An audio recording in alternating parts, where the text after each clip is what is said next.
জিন শব্দটা শুনলেই কেমন একটা রহস্যময় প্রাচীন জগতের কথা মনে পড়ে, তাই না?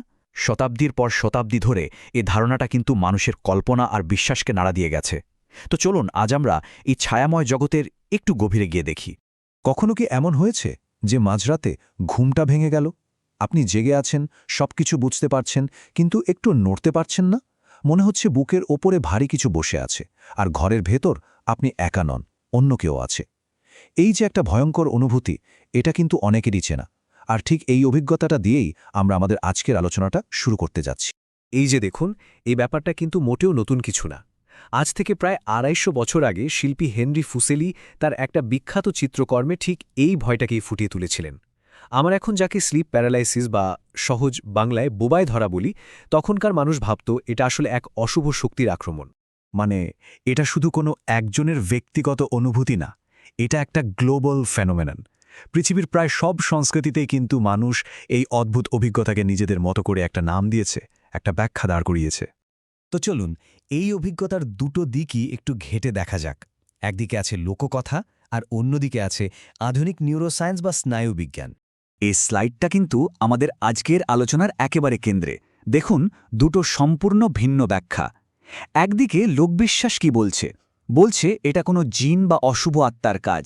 আর অন্যদিকে বিজ্ঞান কি বলছে? বিজ্ঞান বলছে এটা হলো স্লিপ প্যারালাইসিস। ব্যাপারটা আসলে কি? আমাদের ঘুমের একটা স্তর আছে, নাম REM বা র্যাপিড আই মুভমেন্ট। এই সময়ে আমরা স্বপ্ন দেখি। তো স্বপ্ন দেখার সময় আমরা যেন হাত পা ছুঁড়ে কোনো বিপদ না ঘটাই, তাই মস্তিষ্ক শরীরটাকে সাময়িকভাবে অবশ করে রাখে। স্লিপ প্যারালাইসিস ঠিক তখনই হয় যখন আমাদের মনটা হঠাৎ করে জেগে ওঠে, কিন্তু শরীরটা তখনও ওই অবশ অবস্থাতেই রয়ে যায়। কি অদ্ভুত, তাই? আচ্ছা, এবার চলুন একটু টাইম ট্র্যাভেল করা যাক। এই যে জিনের ধারণা, এটা আসলে এলো কোথা থেকে? এর উৎসটা খুঁজে বের করতে হলে আমাদের ফিরে যেতে হবে অনেক অনেক পেছনে, সেই প্রাক ইসলামী আরবের মরুভূমিতে। জিন বলতে আমরা সচরাচর যা বুঝি, মানে শুধুই ভয়ঙ্কর বা খারাপ কিছু একটা। তখনকার আরবে কিন্তু ব্যাপারটা মোটেও এমন সরল ছিল না। সত্যি বলতে কি, তাদের ভূমিকাটা ছিল অনেক বেশি জটিল আর দারুণ ইন্টারেস্টিং। সবচেয়ে অবাক করার মতো ব্যাপার কি জানেন? সেই সময়ে বড় বড় কবিরা বিশ্বাস করতেন তাদের অসাধারণ কবিতা লেখার প্রতিভাটা আসলে আসত তাদের নিজেদের ব্যক্তিগত জিনের কাছ থেকে। ভাবা যায়, তারা ভাবতেন এই জিনরাই তাদের কানে কানে কবিতার লাইন বলে দিত। মানে জিনরা ছিল তাদের জন্য অনেকটা গ্রিকদের মিউজ বা অনুপ্রেরণার দেবীর মতো। দেখুন, গবেষক আহমদ আল সাতির এই কথাটা। আমরা এমন ইতিবাচক বিবরণ খুঁজে পাই যেখানে জিনদেরকে উদার সাহায্যকারী হিসাবে চিত্রিত করা হয়েছে। এখান থেকে একদম পরিষ্কার যে প্রাক ইসলামী যুগে জিনদের শুধু ভয়ই করা হতো না, তাদের কিন্তু উপকারী বন্ধু হিসাবেও দেখা হতো। এর একটা দারুণ উদাহরণ আছে। কবি উবায়দ বিন আল আবরারের একটা গল্প প্রচলিত আছে। বলা হয় তিনি একবার মরুভূমিতে তৃষ্ণায় প্রায় মারা যাচ্ছিলেন। ঠিক সেই সময় নাকি এক জিন এসে তাকে পানি দিয়ে বাঁচায়, এমনকি তার হারিয়ে যাওয়া উটগুলো খুঁজে দেয়।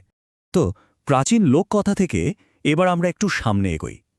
ইসলামের ধর্মতত্ত্বে জিনদের ঠিক কিভাবে দেখা হয়, চলুন এবার সেই জগৎটায় ঢোকা যাক।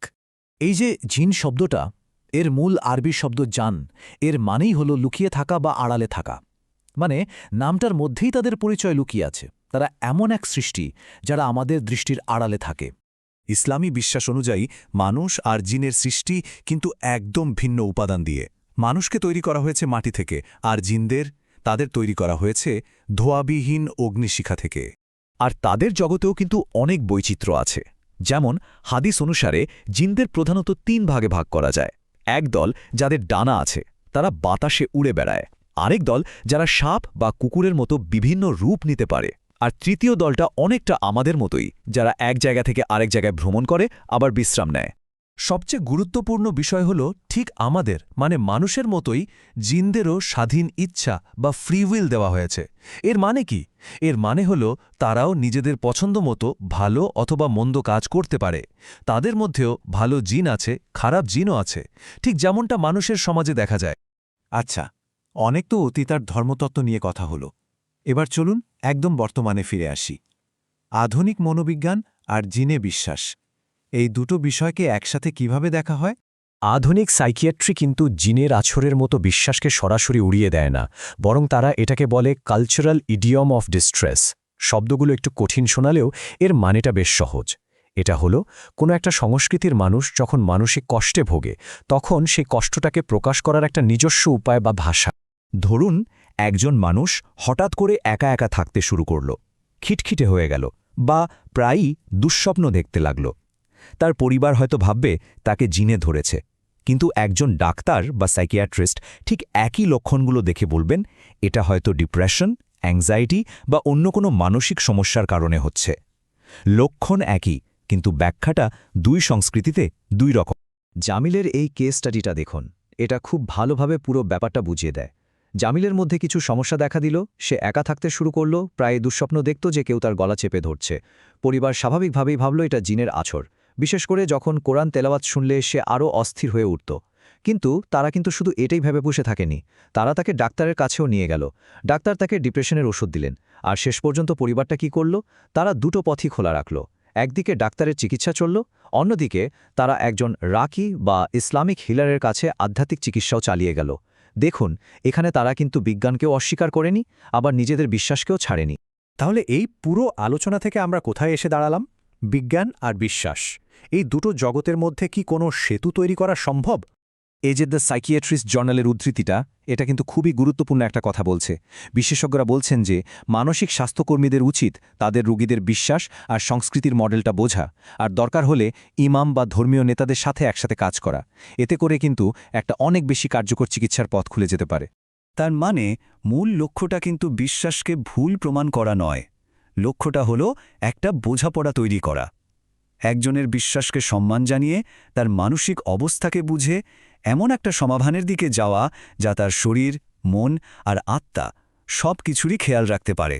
আর সবশেষে এই প্রশ্নটাই হয়তো থেকে যায়, আমরা এমন একটা বিশ্বকে কিভাবে সামলাব যেখানে একই ঘটনা একজনের কাছে ঘোর আধ্যাত্মিক বাস্তবতা, আবার অন্য আরেকজনের কাছে নিছকই একটা স্নায়বিক ঘটনা? হয়তো সহনশীলতা আর একে অপরকে বোঝার চেষ্টাই সামনে এগিয়ে যাওয়ার একমাত্র রাস্তা।